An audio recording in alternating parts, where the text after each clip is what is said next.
It is a great encouragement for gospel ministers that those whom Jesus Christ calls, he also equips. Now that helped me many times during my long trek to enter the ministry, when I had to deal with professors who weren't always very kind, and in fact who would sort of put themselves in the way of me entering the ministry. I needed to know that, yes, Christ had called me to this holy calling, and therefore I was not to give up. Sometimes seminary students will deal with either professors in the seminary who wrongly try to stand in the way of them entering the ministry. For example, I remember the time when the professors at the seminary I attended sat me down and pretty much made it clear that if I didn't think that the King James Bible was the Bible that must be used in the churches, then I wasn't material to be a minister. Sometimes also men go to a seminary, like in the Reformed Church in America, and they are reformed, that is confessionally reformed in their theology, and then when they're trying to become a candidate and to receive a call, suddenly there will be church officials who will try to hinder them because they do not want faithful prophets and ministers of Jesus Christ in the gospel ministry because they don't want their personal views, which are heretical, to be reproved. But in those cases, we need to remember that those whom Jesus Christ calls, he will equip and he will also provide avenues for them to minister. So that's an encouragement for the young man who faces 4 years of college and then 4 more years of seminary. If God has truly called him to the gospel ministry, then guess what? Christ will equip him by the Holy Spirit. So if Christ has called you, there are no human barriers that sitting professors or wicked ecclesiastical hierarchical people can erect that can stand in the way of your entrance into the pulpit ministry. If Christ has called you to preach, then he will equip you and he will open the door. Liberal presbyteries that try to stop Bible-believing seminarians from entering the ministry will not be able to stop you. Now, it might be that you will say, okay, I need to leave this unbelieving denomination, but Christ will call you then to a faithful church. And so if Christ has called you, he will open the door for your ordination. Demons also will not be able to get you disqualified. Christ loves you, and he will uphold you whom he has called to the ministry of the word. Now, as a young man who feels a calling to the ministry word, therefore you need to take an inventory. This is important. And you aren't the only person who needs to take an inventory. Your elders and pastor or pastors also need to take an inventory. The professors at your seminary, if your seminary is one where God is feared, they need to take an inventory of your gifts and life. They need to say, well, does he have the gifts of personality necessary for pastoral relations? You know, not everyone knows how to relate to people. There are some people who are just very shy, and they constantly offend people because they just pull their head into their shell. And so do you have the gifts of relating to people, to old and young? If you're the sort of person who can't even relate to children, how can you expect that Christ has called you to feed his lambs? And so there are personal gifts here involved. Also, the potential minister needs to be able to communicate with people across social and economic levels. You will be dealing with farmers, perhaps, who never went to college, or you might have PhDs in the congregation. You need to have the gifts to interact with people from different backgrounds. And if a man has psychological challenges, he might not have the psychological strength for interpersonal relationships, or have the ability to deal with the conflicts that are always associated with interpersonal relationships, and certainly with the interpersonal relationships in the Church of Jesus. Second, the potential preacher needs to take inventory of his intellectual gifts. You need to be honest about your academic gifts. If you don't even like to read, then get a job as a carpenter.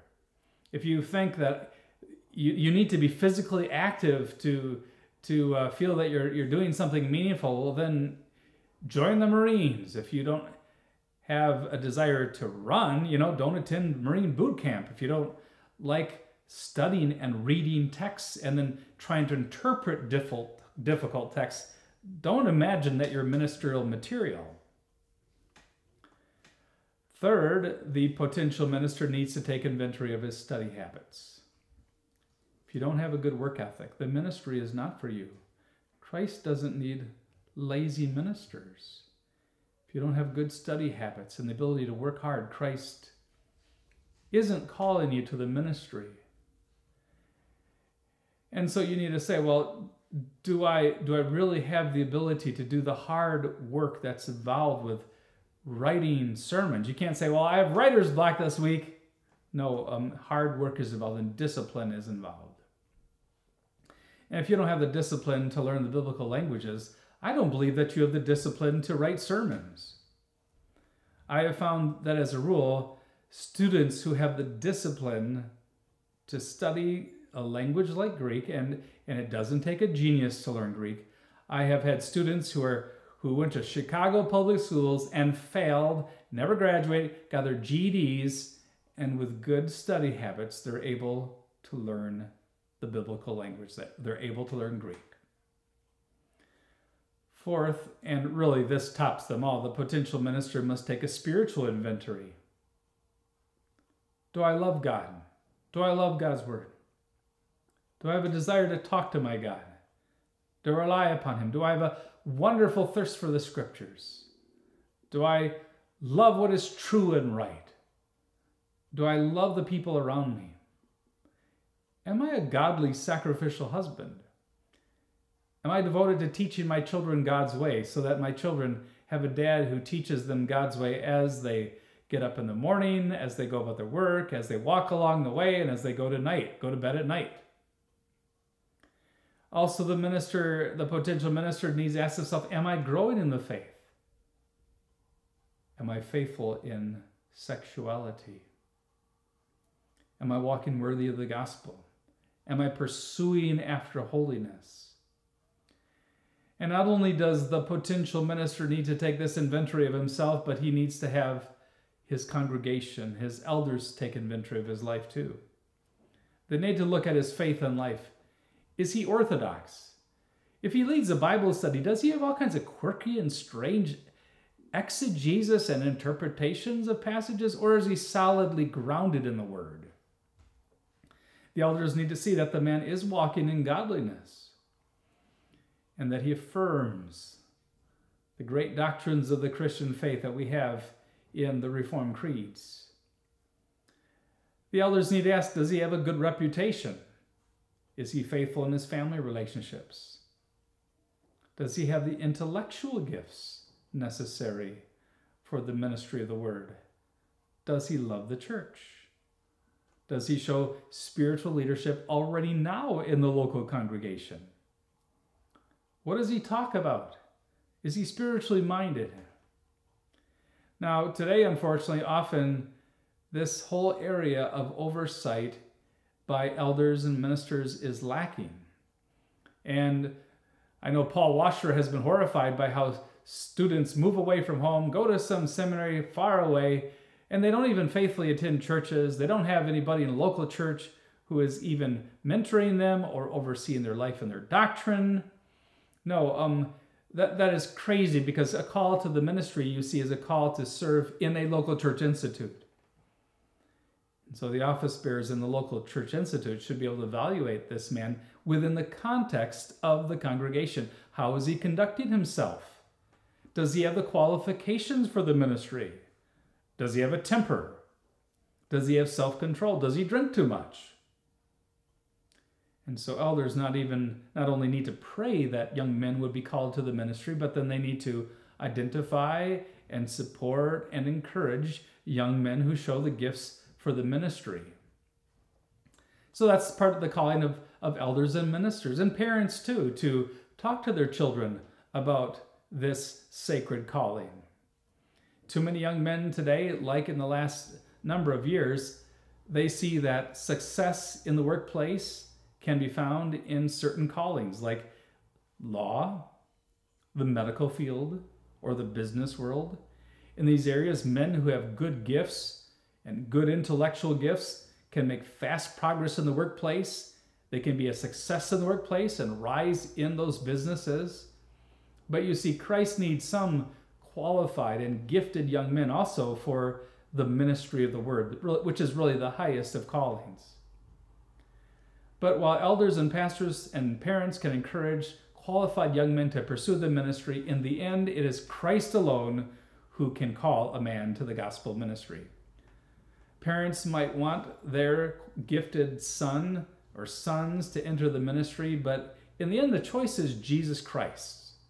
God might give a young man tremendous intellectual gifts, great godliness, spiritual maturity, but God might want the man to have the calling as a medical doctor, or a politician, or a lawyer, or a businessman.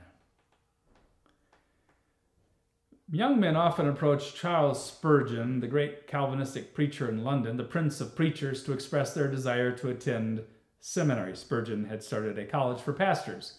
And Spurgeon tells the story of a man who informed the famous preacher that he had failed at several vocations and now thought that maybe he should try the ministry. Spurgeon's response was to the effect that Jesus does not call failures to the ministry. Another piece of advice that Spurgeon gave potential ministerial students was that if they could find contentment in any other vocation, they should pursue it. And I think Spurgeon is onto something there. I would not have been content in any other calling. I think that if Christ calls a man to the ministry, he will make him discontent with any other vocation. And so the potential minister should be able to say with the Apostle Paul, I am compelled to preach. Woe to me if I do not preach the gospel, as Paul says in 1 Corinthians 9, verse 16. John Siddema believes that the potential ministerial student can be confident that he is called by God to preach and he says, if you have been equipped by the Father with the requisite intellectual, physical, emotional, and spiritual gifts, and the Church of the Lord has confirmed your self-evaluation based on her knowledge and observation of your doctrine and life, and you have experienced within your heart the powerful moving of the Spirit of God, coercing you by divine influence so that you cannot live unless you preach. So that's what it comes down to, I think. You might be a gifted young man, and like Theodore Beza hundreds of years ago, many doors might be open to you. Or like a John Calvin, many potential doors could have been opened to him in law or in other areas. And yet those men felt a call to preach the gospel. And therefore, if you say, oh, my soul, I just can't find ultimate fulfillment in any other calling, well, then that is part of what goes into Christ calling you to the ministry of the word. So there's some very important points that I've made in this series on the internal and external call. I have a warning here to men who say, well, hey, if I think I should be a minister, then I should be one. No. The external call involves Christ the King, through his church, through his office bearers, evaluating and approving men, young men, for the office of minister. But the other thing is this: if Christ has called you to the ministry of the word and you've experienced the internal call, then that is a tremendous encouragement as you pursue the difficult studies and the path that leads to ordination. You know, my heart goes out to seminary students with all the pressure that is placed upon them. Suddenly they're in a glass bowl. The professors and also the ministers and also the people in the congregations where they speak a word of edification are watching them. They're evaluating them. And then when a person graduates from seminary, then still the question is, will I receive a call? And sometimes the wait can last a year or two. But through it all, the young man who knows that Christ has called me to the ministry will persevere. And also the faithful pastor who's now a veteran pastor. He's been in the pulpit for 30 years, and he's in a church where there's conflict and carping criticism. How can he go on? Well, the answer is Christ has called him, and therefore Christ will equip him and bless him too.